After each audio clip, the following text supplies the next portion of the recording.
few decades ago in Toronto, there was a man called the Toronto Maple Leaf Messiah, the Toronto Fanatic. He was your homeless candidate for mayor, polled in the top 5 behind Miller, Smitherman, Stint, Tory, but he was given 1,000,000 to 1 odds.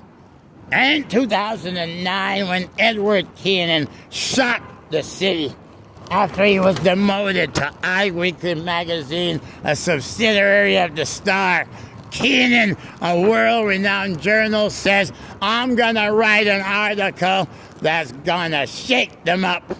So Keenan did the top 5 choice for mayor. Number 1 was current mayor David Miller, 2-1.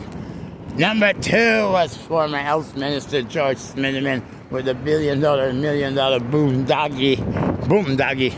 And number 3, Karen Stint, former TTC chair. And number 4, John Tory, former head of Rogers Communications, former president of the CFL, and he's at 25-1. But the 1,000,000 to 1 odds that Keenan put at number 5 shocked the people. Give to Hassis, the incoming mayor in this torture in Toronto, where he was ordered homeless by corrupt cop Khrushchev and corrupt Crown Attorney Rutherford and a judge who didn't know what to do. So he's ordered not to go to a home where his rent is paid. He has a lease. And yes, imagine, he has a place to cook, eat, sleep, and sit, and hiss, and sleep.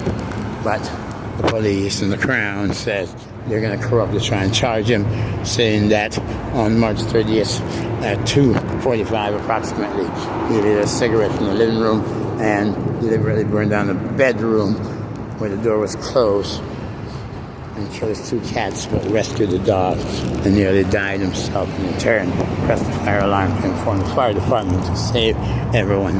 But because he told them how he found out about the fire by inadvertently smoking a cigarette on the smoke sensor that went off, and when he put out the sensor and put out the cigarette, he smelled something. When he went to the room, he had a homeless man staying, whose life he saved from flesh-eating disease after he came out of the hospital with 2 cats, and opened the door. A tsunami of smoke engulfed him and nearly killed him. And in turn, his 2 cats died. And allegedly, the detective who never went to the apartment said, the fire marshal said, could be cigarettes, but if it could be a cigarette, then the only person who would have lit the cigarette and left was the individual who was using the room, not Mr. Clarke.